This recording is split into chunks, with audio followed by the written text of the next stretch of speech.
messieurs, bonsoir et merci de nous accueillir chez vous pour vous informer. Le refoulement des RD congolais de Brazzaville domine encore l'actualité à Kinshasa. L'Assemblée nationale a mis en place à ce sujet une commission d'observation et d'information. Celle-ci a rencontré ce mercredi le Premier ministre Matata Ponyo Pompé avant de traverser le fleuve afin d'avoir plus d'informations sur les conditions d'expulsion des Congolais de Kinshasa. Plus de détails avec Bibi Choumzeke Matete.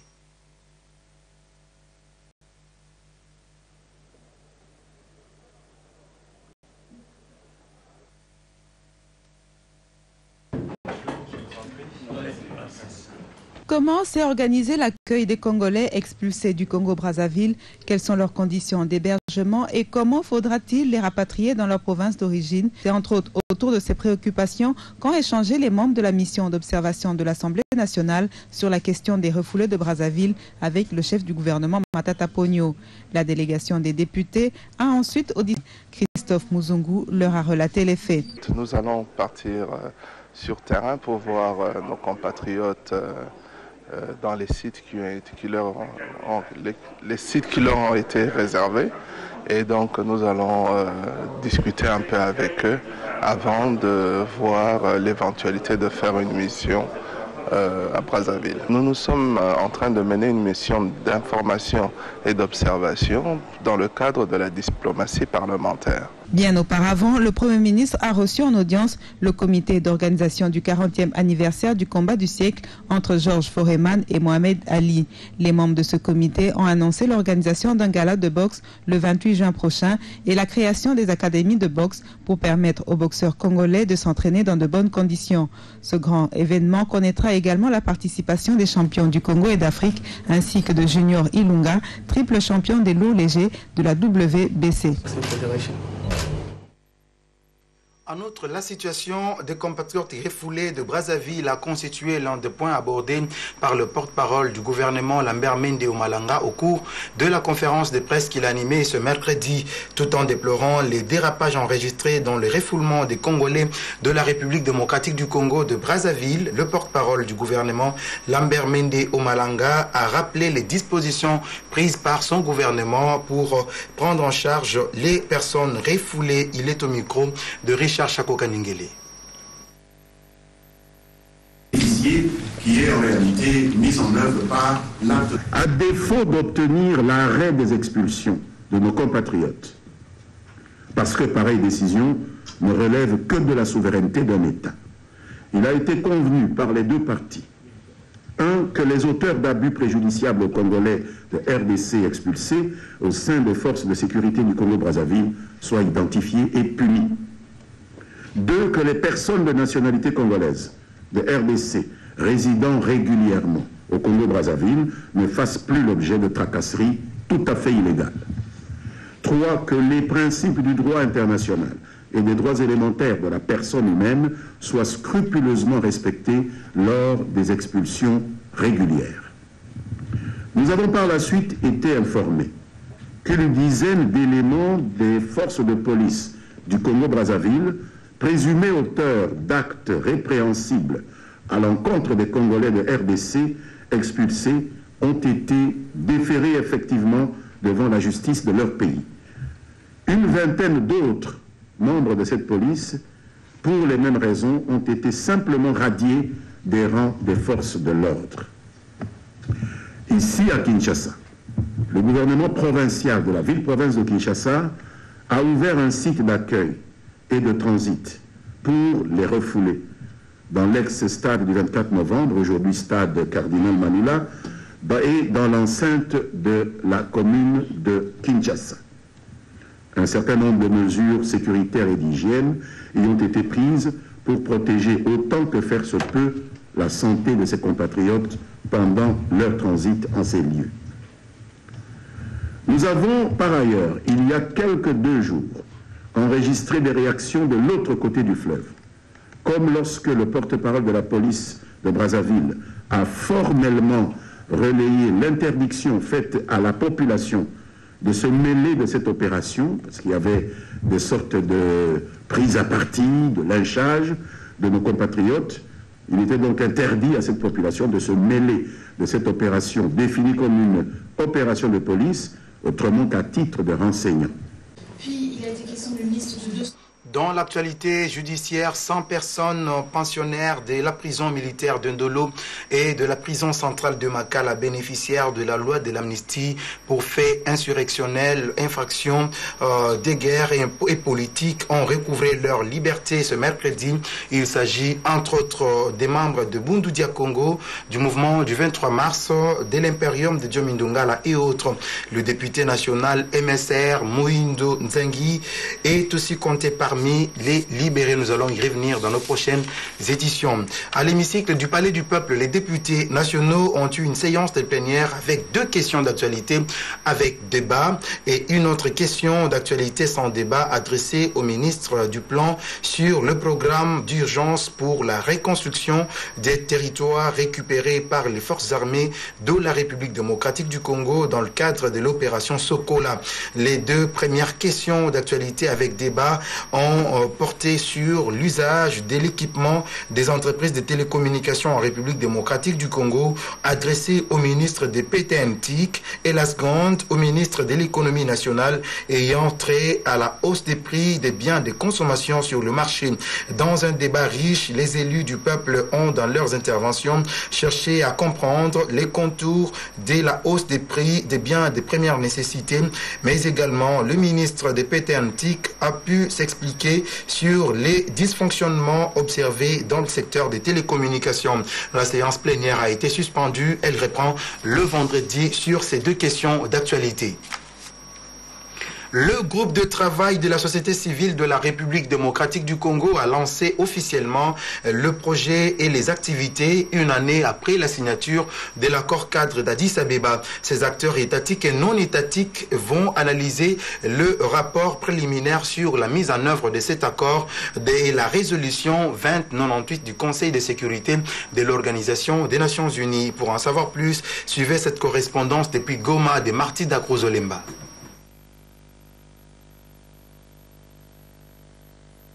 Dans le domaine de la réforme et du secteur de la sécurité, ces rapports préliminaires du groupe de travail de la société civile du Nord Kivu déplorent le non-accomplissement des 5 préconditions par le gouvernement congolais relatives à la nomination du personnel clé des nouvelles structures des forces armées, du plan de réforme structurée, coordonné et intégré d'une structure de suivi de la réforme des FRDC et de coordination des partenaires, ainsi que le non-examen de la loi portant programmation de la mise en œuvre de la réforme des forces armées, tant au niveau du gouvernement de la République qu'à celui du Parlement.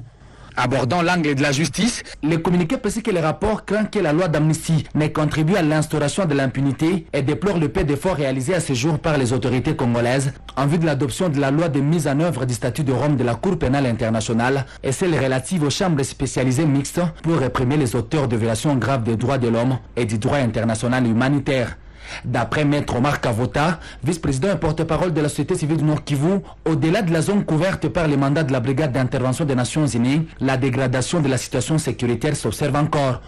Soulignons enfin que dans les méandres de la promotion de la réconciliation, des tolérances et de démocratisation, les rapports fustigent les atteintes incessantes aux droits et libertés des citoyens. Ils critiquent également les hypothèses émises dans la feuille de route de la CENI en prévision de la tenue prochaine des élections urbaines, municipales, locales, provinciales et sénatoriales, car ne pouvant pas favoriser la consolidation de la jeune démocratie et la réconciliation en République démocratique du Congo. Marty Dacrozolemba, Goma, RTG. L'actualité dans le chapitre de l'éducation, le père fondateur de la nation namibienne a été honoré ce mercredi par l'université de Kinshasa. Sam Mujoma a été fait docteur honoris causa en éducation par la faculté de psychologie et des sciences de l'éducation. L'ancien président namibien a beaucoup contribué dans la promotion de l'éducation dans son pays et en Afrique. C'est sous son règne que la Namibie a envoyé ses troupes en République démocratique du Congo pour aider à faire face à l'agression de 1998. Le reportage de Patrick Mpezo-Zanetti et James Kapangala.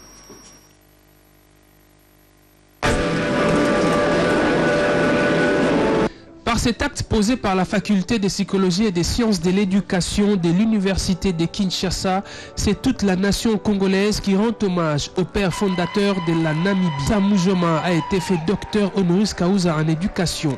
L'ancien président zambien a beaucoup contribué dans la promotion de l'éducation dans son pays et en Afrique. L'octroi de ce grade exprime de la première, la plus excellente relation université-société.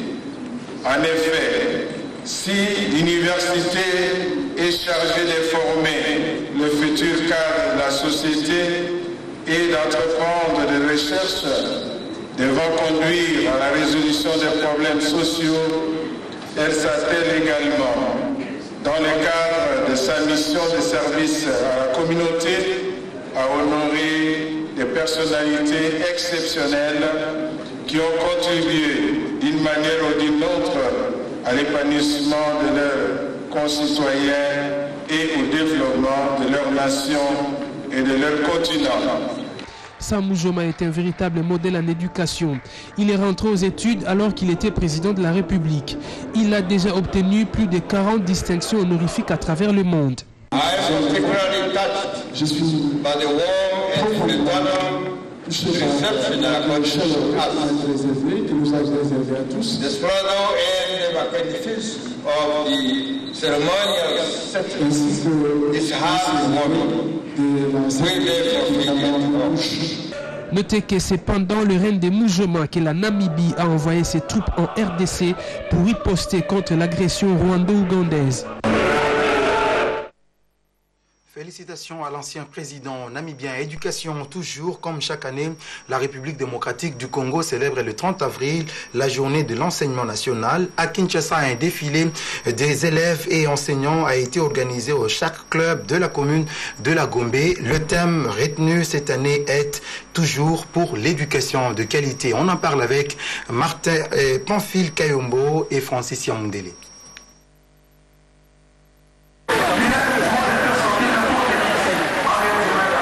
La journée de l'enseignement national a été célébrée ce 30 avril sur toute l'étendue de la RDC. À Kinshasa, un grand défilé des élèves et enseignants de l'EPSP a été organisé par le ministère des tutelles au stade du Shark Club de la Gombe. Présidé par la vice-ministre de l'EPSP, Maggie Rwakabuba, qu'entourait le vice-gouverneur de Kinshasa et de nombreuses personnalités et partenaires de l'éducation nationale, cette célébration qui avait pour thème « Tous pour l'éducation de qualité » avait pour mot d'ordre l'évolution du système éducatif dominé par la réforme éducative. Une réforme qui répond à l'impératif de réaliser le projet du président de la République démocratique du Congo, Joseph Kabila Kabange, celui de moderniser la RDC. Projet présidentiel qui requiert la mobilisation des citoyennes et des citoyens acquis aux valeurs sociales, morales et civiques, compétents par leur connaissance du savoir, leur attitude et comportement du savoir-être et leur capacité du savoir-faire et d'agir, bien préparés aux responsabilités d'agents véritables et actifs de développement. Le ministère de l'enseignement primaire, secondaire et professionnel a fait part des réalisations de la réforme éducative à impact visible qui sont la gratuité de l'enseignement primaire dans les établissements publics pour les classes de la première à la 5e année primaire, la réhabilitation et la reconstruction des infrastructures scolaires, la distribution gratuite des manuels scolaires et guides pédagogiques en faveur des écoles tant privées que publiques, la création de la mutuelle de santé et autres. Cette fête a été sanctionnée par un match de football opposant l'Institut Kingabwa à l'Institut Mapenza après le coup d'envoi donné par la vice-ministre de l'EPSP, Maggie Rwakabuba. Puisque c'est l'occasion de réfléchir sur l'éducation, peut-être que cette alerte va servir à quelque chose. L'enseignement destiné aux personnes vivant avec handicap reste encore à la traîne en République démocratique du Congo. C'est le cas de l'enseignement des non-voyants dispensé par l'Institut national pour aveugles. Cette institution d'enseignement spécialisée, publique et unique en son genre est pourtant confrontée à une variété de problèmes structurels et conjoncturels. Coup de projecteur sur cette institut, l'INAV, dans ce reportage de Georges Bakaba Kangese et Abdoul Soko.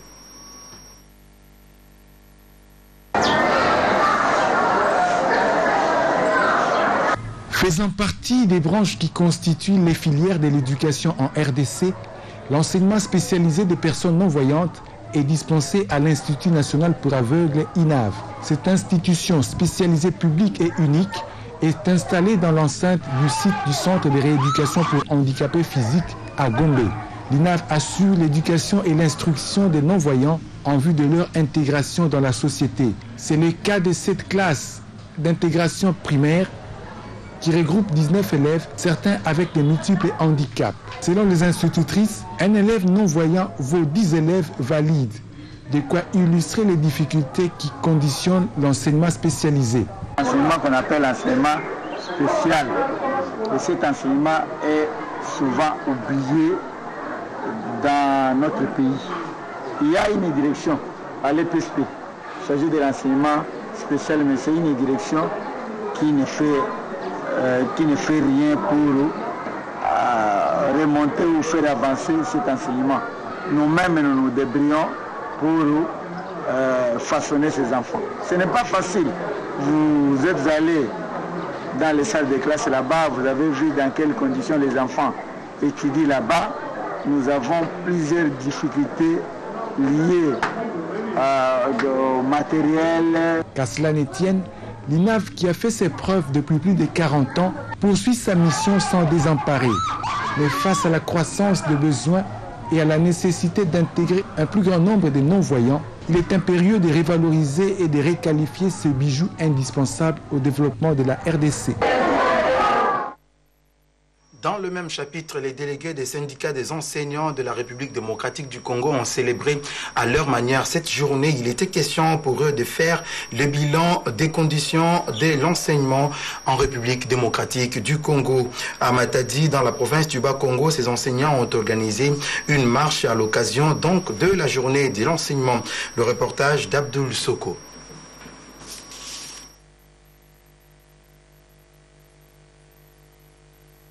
La non-concrétisation de la retraite honorable pour les enseignants qui ont atteint l'âge limite, le non-remboursement par le Trésor public de frais funéraires aux familles des enseignants décédés, le non-paiement de la prime des fonctions spécifiques aux agents des services centraux de l'EPSP, ainsi que la mauvaise gouvernance dans certains établissements scolaires et universitaires. Cependant, les efforts fournis étant loin des attentes des enseignants et de la communauté nationale, les délégués des enseignants font les recommandations suivantes au gouvernement. La majoration des salaires des enseignants et des fonctionnaires de l'éducation dès la prochaine mise à jour pour éviter toute perturbation dans les secteurs, et c'est à tous les niveaux. La correction des irrégularités constatées dans l'organisation de la paie bancaire à travers le pays, l'extension de l'assurance santé aux enseignants d'autres provinces, la disponibilité des moyens nécessaires à cette fin, ainsi que l'amélioration des conditions d'accès en fonction du lieu de résidence. La mise à l'abri du besoin des inspecteurs en leur allouant une prime conséquente. La retraite honorable des enseignants et fonctionnaires de l'éducation en vue de motiver les jeunes à la carrière.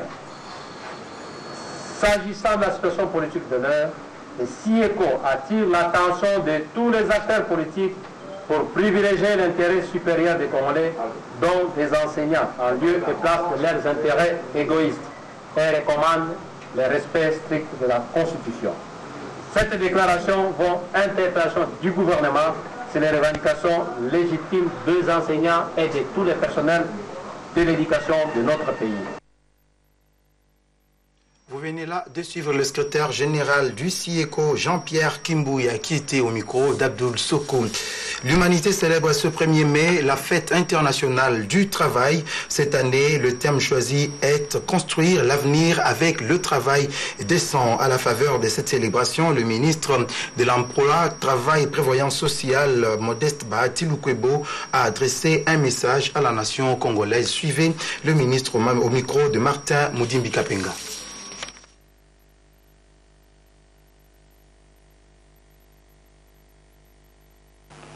Encore une fois de plus, cette année, la célébration de la Journée internationale du travail est placée sous le thème « Construire l'avenir avec le travail décent ».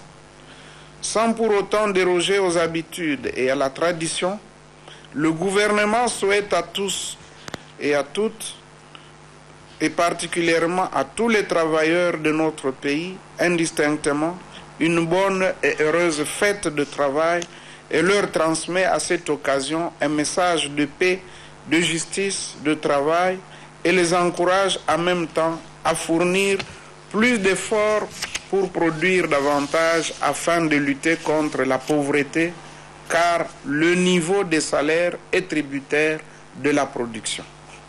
Il n'est un secret pour personne. Le travail décent contribue à la croissance économique et au développement du pays. La vision du chef de l'État de faire de ce pays à l'aube de 2030 un pays émergent nécessite et recommande qu'on réduise progressivement le chômage par la création des emplois pour la population active constituée en majorité des jeunes, cela aussi bien dans l'économie formelle qu'informelle. Le gouvernement, à cet effet, a offert beaucoup d'opportunités aux investisseurs, tant nationaux qu'étrangers, suite à l'amélioration du climat des affaires et des investissements ainsi que de l'adhésion à l'OHADA en 2012. Pour la matérialisation de cette volonté, le gouvernement a, par le biais du ministère de l'Emploi, du Travail et de la Prévoyance sociale, entrepris plusieurs actions. D'abord, dans le domaine du travail, nous pouvons signaler, entre autres, la tenue de la 38e session du Conseil d'administration des ministres des 18 pays de l'Afrique subsaharienne en charge du travail et qui sont membres du Centre régional africain d'administration du travail, CRADAT en sigle. Vous avez pris avec nous l'habitude de visiter quelques artères à problème dans la capitale congolaise. L'état de la plupart des routes et avenues de certains quartiers et de communes de Kinshasa se retrouve dans un état de délabrement très avancé. C'est le cas de l'avenue Bobozo au quartier d'Ilandos qui est présentement endommagé par les eaux de pluie. Cet état des choses est aussi observé sur le boulevard Lumumba au niveau de la station-service Koidro. Les détails dans ce reportage de Sarah Boukassa Pierrette et Francis Yamundele.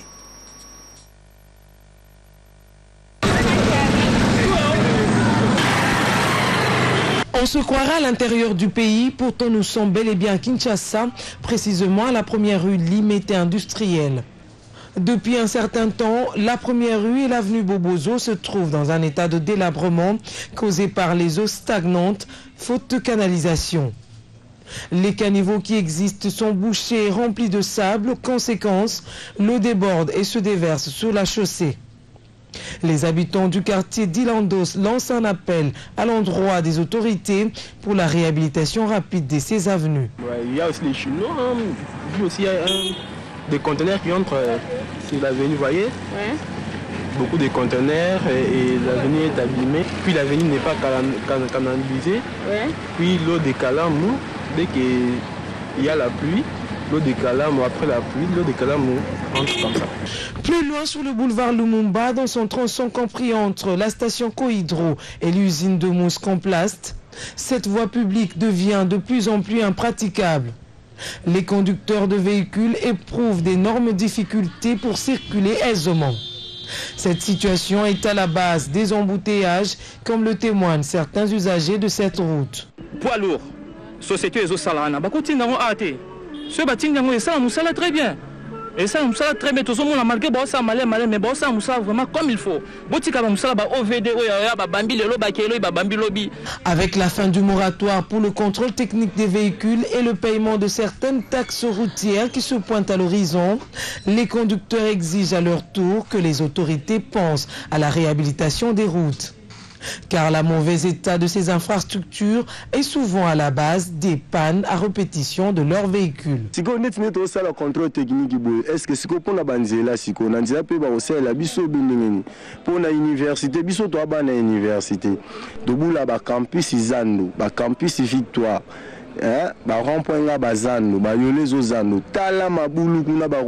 Aux autorités compétentes de s'y pencher afin de capitaliser tout ce cri d'alarme, car la plupart des routes et autres avenues de Kinshasa sont très délabrées.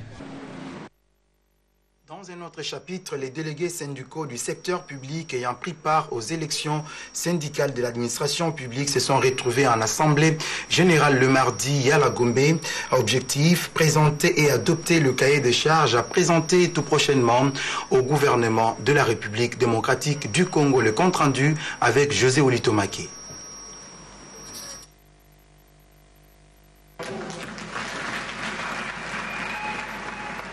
Les agents et fonctionnaires de l'État exigent la mise en place d'un SMIC particulier pour l'administration publique. Ces agents et fonctionnaires de l'État plaident auprès du gouvernement congolais pour la création d'une caisse de sécurité différente de celle de l'INSS. Ces fonctionnaires de l'État demandent également au gouvernement congolais de réhabiliter les révoqués et les retraités prématurés. Ils l'ont dit au cours d'une assemblée générale tenue ce mardi à Kinshasa où ils ont présenté officiellement leur cahier des charges. La mécanisation des agents, leur prise en charge, l'INAP, donc l'intersyndicale nationale de l'administration publique, a fait des revendications par rapport au constat fait.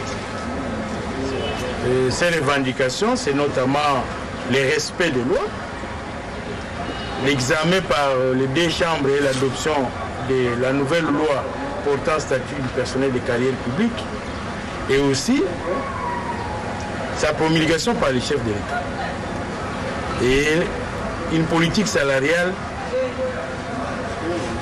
particulière pour l'agent et fonctionnaire. Il faut un SMIC pour l'agent et fonctionnaire de l'État. Un SMIC spécial. Il prise en charge. L'intersyndicale de l'administration publique plaide pour l'adoption et la promulgation de la loi portant statut de l'administration publique par les deux chambres du Parlement. Signalons par ailleurs que cette assemblée générale était prévue à la place Golgotha, mais délocalisée par les ministres des tutelles. Dans le même registre, la PROSEC a tenu son assemblée générale administrative ce mercredi. Le but était de peaufiner des stratégies pour amener l'association à un lendemain meilleur. On en parle avec Martin Moudimbi-Kapenga.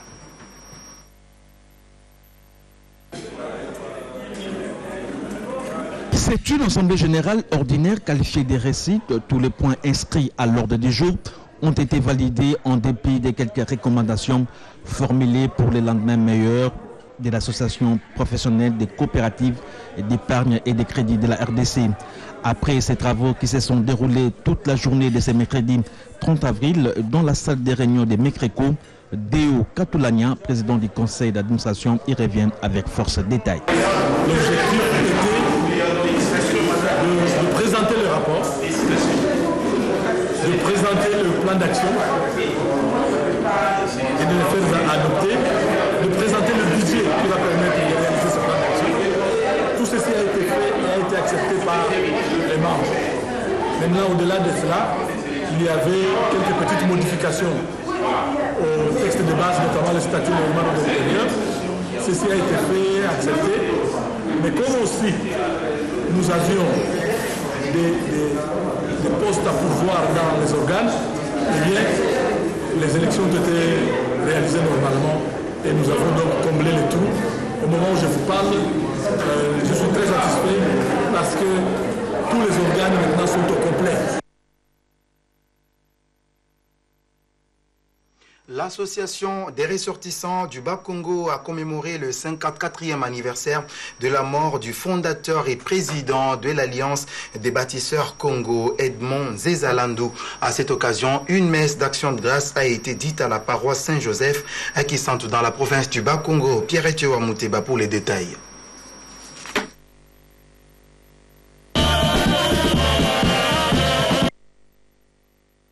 Au cours de cette messe d'action de grâce dite à l'intention de feu Edmond Zezalandou, ancien président fondateur de la BACO, l'officiant du jour a exhorté l'assistance sur les valeurs d'élite qui doivent inspirer la jeunesse. Une occasion pour le vice-gouverneur du Bas-Congo, Atumatu Bwana, de vanter les valeurs intrinsèques de cette illustre personne, caractérisée par l'honnêteté et l'intelligence, qui a fait de la BACO la première force militante de l'indépendance du Congo. C'est ici l'occasion pour moi de rappeler que l'œuvre de Mbuta Edmond Zezalandou est un exemple à partager au quotidien avec la jeunesse du Congo.